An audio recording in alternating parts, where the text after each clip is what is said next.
moments, weddings, birthdays, graduations, all the things that needed to happen but didn't. The first date, the family reunions, the Sunday night rituals. It's all has exacted a terrible cost on the psyche of so many of us. For we are fundamentally a people who want to be with others, to talk, to laugh, to hug, to hold one another. But this virus has kept us apart. Grandparents haven't seen their children or grandchildren. Parents haven't seen their kids. Kids haven't seen their friends. The things we used to do that always filled us with joy have become things we couldn't do and broke our hearts. Too often, we've turned against one another. A mask, the easiest thing to do to save lives. Sometimes it divides us. States pitted against one another instead of working with each other. Vicious hate crimes against Asian Americans who've been attacked, harassed, blamed, and scapegoated. At this very moment, so many of them, our fellow Americans, they're on the front lines of this pandemic trying to save lives. And still, they're forced to live in fear for their lives just walking down streets in America. It's wrong, it's un-American, and it must stop. Look, we know what we need to do to beat this virus. Tell the truth. Follow the scientists and the science. Work together. Put trust and faith in our government to fulfill its most important function, which is protecting the American people. No function more important. We need to remember the government isn't some foreign force in a distant capital. No, it's us, all of us. We the people. For you and I, that America thrives when we give our hearts, when we turn our hands to common purpose. And right now, my friends, we're doing just that. And I have to say, as your president, I'm grateful to you. Last summer, I was in Philadelphia and I met a small business owner, a woman. I asked her, I said, what do you need most? Never forget what she said to me. She said, looking me in the eye, she said, I just want the truth. The truth. Just tell me the truth. Think of that. My fellow Americans, you're owed nothing less than the truth. And for all of you asking when things will get back to normal, here is the truth. The only way to get our lives back, to get our economy back on track, is to beat the virus. You've been hearing me say that for while I was running and the last 50 days I've been president. But this is one of the most complex operations we've ever undertaken as a nation in a long time. That's why I'm using every power I have as President of the United States to put us on a war footing to get the job done. Sounds like hyperbole, but I mean it, a war footing. And thank God we're making some real progress now. In my first full day in office, I outlined for you a comprehensive strategy to beat this pandemic. We've spent every day since attempting to carry it out. 2 months ago, this country didn't have nearly enough vaccine supply to vaccinate all or ever near all of the American public.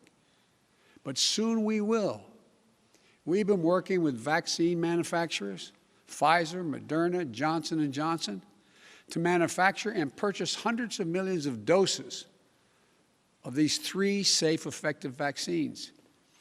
And now, at the direction and with the assistance of my administration, Johnson & Johnson is working together with a competitor, Merck, to speed up and increase the capacity to manufacture new Johnson & Johnson vaccine, which is one shot.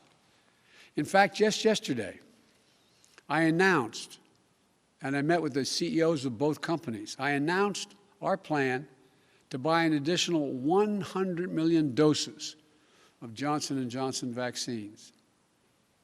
These two companies, competitors, have come together for the good of the nation, and they should be applauded for it. It's truly a national effort, just like we saw during World War II. Now, because of all the work we've done, we'll have enough vaccine supply for all adults in America by the end of May. That's months ahead of schedule. And we're mobilizing thousands of vaccinators to put the vaccine in one's arm, calling active duty military, FEMA, retired doctors and nurses, administrators, and those to administer the shots. And we've been creating more places to get the shots.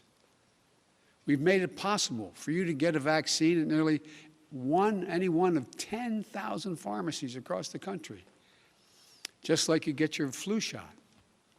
We're also working with governors and mayors in red states and blue states to set up and support nearly 600 federally supported vaccination centers that administers hundreds of thousands of shots per day. You can drive up to a stadium or a large parking lot, get your shot, never leave your car, and drive home in less than an hour. We've been sending vaccines to hundreds of community health centers all across America, located in underserved areas. And we've been deploying, and we will deploy more, mobile vehicles and pop-up clinics to meet you where you live so those who are least able to get the vaccine are able to get it. We continue to work on making at-home testing available. And we've been focused on serving people in the hardest hit communities of this pandemic: Black, Latino, Native American, and rural communities. So what does all this add up to? When I took office 50 days ago, only 8% of the Americans, after months, only 8% of those over the age of 65 had gotten their first vaccination. Today, that number is 65%. Just 14% of Americans over the age of 75 50 days ago had gotten their first shot. Today, that number is well over 70%. With new guidance from the Centers for Disease Control and Prevention, the CDC, that came out on Monday, it means simply this: millions and millions of grandparents who went months without being able to hug their grandkids can now do so. And the more people are fully vaccinated, the CD will continue to provide additional guidance on what you can do in the workplace, places of worship with your friends, as well as travel. When I came into office, you may recall, I set a goal that many of you said was that kind of way over the top. I said I intended to get 100 million shots in people's arms in my first 100 days in office. Tonight, I can say we're not only going to meet that goal, we're going to beat that goal, because we're actually on track to reach this goal of 100 million shots in arms on my 60th day in office. No other country in the world has done this. None. And I want to talk about the next steps we're thinking about. First, tonight, I'm announcing that I will direct all states, tribes, and territories to make all adults, people 18 and over, eligible to be vaccinated no later than May 1. Let me say that again. All adult Americans will be eligible to get a vaccine no later than May 1. That's much earlier than expected. Let me be clear. That doesn't mean everyone's going to have that shot immediately, but it means you'll be able to get in line beginning May 1. Every adult will be eligible to get their shot.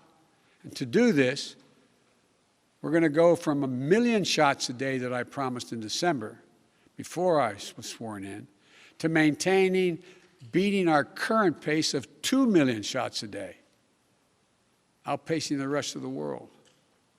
Secondly, at the time when every adult is eligible in May, we will launch, with our partners, new tools to make it easier for you to find the vaccine and where to get the shot, including a new website that will help you first find the place to get vaccinated and the one nearest you. No more searching day and night for an appointment for you and your loved ones. Thirdly, with the passage of the American Rescue Plan, and I thank again the House and Senate for passing it, and my announcement last month of a plan to vaccinate teachers and school staff, including bus drivers, we can accelerate massive nationwide effort to reopen our schools safely and meet my goal that I stated at the same time, about 100 million shots, of opening a majority of K through 8 schools in my first 100 days in office. This is going to be the #1 priority of my new Secretary of Education, Miguel Cardona.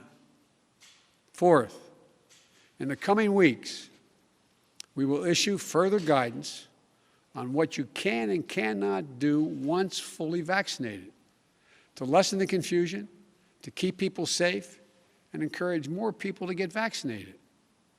And finally, fifth, and maybe most importantly, I promise I will do everything in my power. I will not relent until we beat this virus. But I need you, the American people. I need you. I need every American to do their part. And that's not hyperbole. I need you. I need you to get vaccinated when it's your turn and when you can find an opportunity. And to help your family, your friends, your neighbors get vaccinated as well. Because here's the point. If we do all this, if we do our part, if we do this together, by July the 4th, there's a good chance you, your families and friends will be able to get together in your backyard or in your neighborhood and have a cookout or a barbecue and celebrate Independence Day. That doesn't mean large events with lots of people together, but it does mean small groups will be able to get together. After this long, hard year, that will make this Independence Day something truly special, where we not only mark our independence as a nation, but we begin to mark our independence from this virus. But to get there, we can't let our guard down. This fight is far from over. As I told the woman in Pennsylvania, I'll tell you the truth. July 4th with your loved ones is the goal. But a lot can happen. Conditions can change. The scientists have made clear that things may get worse again as new variants of the virus spread. And we've got work to do to ensure that everyone has confidence in the safety and effectiveness of all 3 vaccines. So my message to you is this. Listen to Dr. Fauci, one of the most distinguished and trusted voices in the world. He's assured us the vaccines are safe. They underwent rigorous scientific review. I know they're safe. Vice President Harris and I know they're safe. That's why we got the vaccine publicly in front of cameras, so for the world to see, so you could see us do it. The First Lady and the Second Gentleman also got vaccinated. Talk to your family, friends, your neighbors, the people you know best who've gotten the vaccine. We need everyone to get vaccinated. We need everyone to keep washing their hands, stay socially distanced, and keep wearing the mask as recommended by the CDC. Because even if we devote every resource we have, beating this virus and getting back to normal depends on national unity.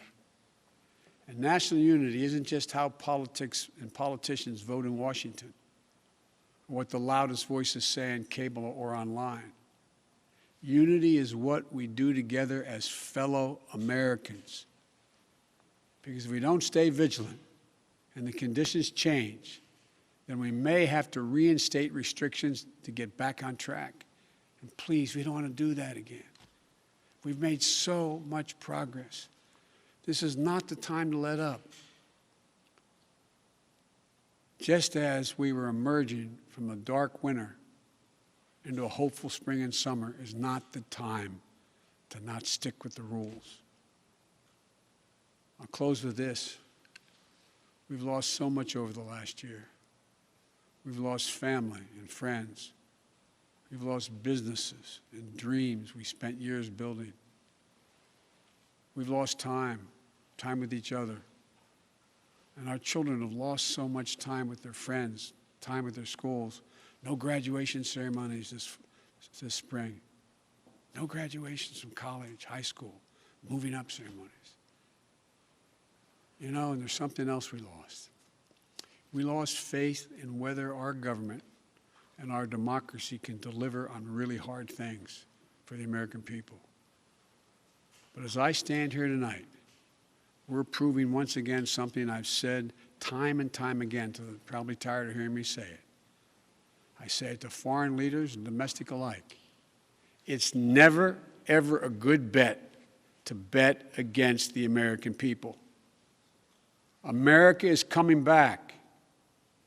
The development, manufacture, and distribution of vaccines in record time is a true miracle of science. It's one of the most extraordinary achievements any country has ever accomplished. And we also just saw the Perseverance rover land on Mars. Stunning images of our dreams that are now a reality. Another example of the extraordinary American ingenuity, commitment, and belief in science and one another. And today, I signed into law the American Rescue Plan, an historic piece of legislation that delivers immediate relief to millions of people. Includes $1,400 in direct rescue checks, payments. That means a typical family of four earning about $110,000 will get checks for $5,600 deposited if they have direct deposit or in a check, a treasury check. It extends unemployment benefits. It helps small businesses. It lowers health care premiums for many. It provides food and nutrition, keeps families in their homes. And it will cut child poverty in this country in half, according to the experts.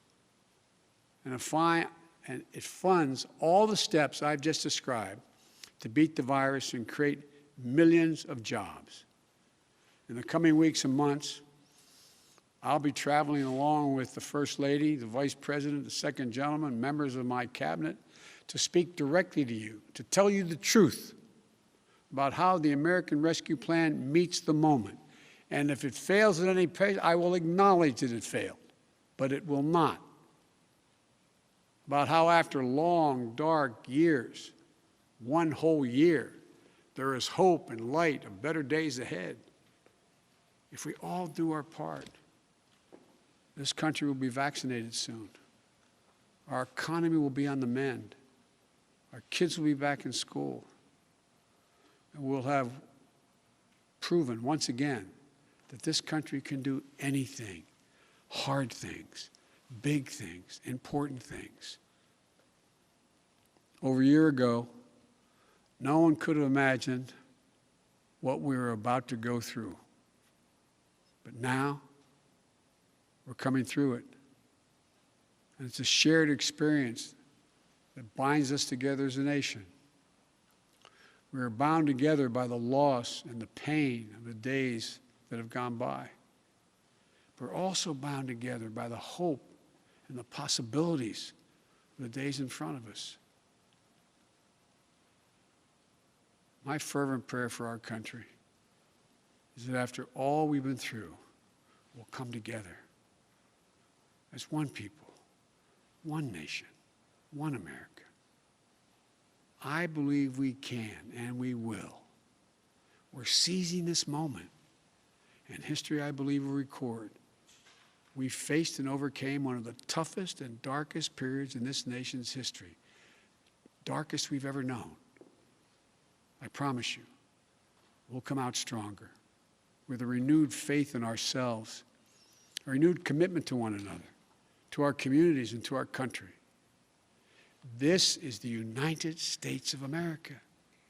And there's nothing, from the bottom of my heart I believe this, there's nothing we can't do when we do it together. So God bless you all. And please, God, give solace to all those people who lost someone. And may God protect our troops. Thank you for taking the time to listen. I look forward to seeing you.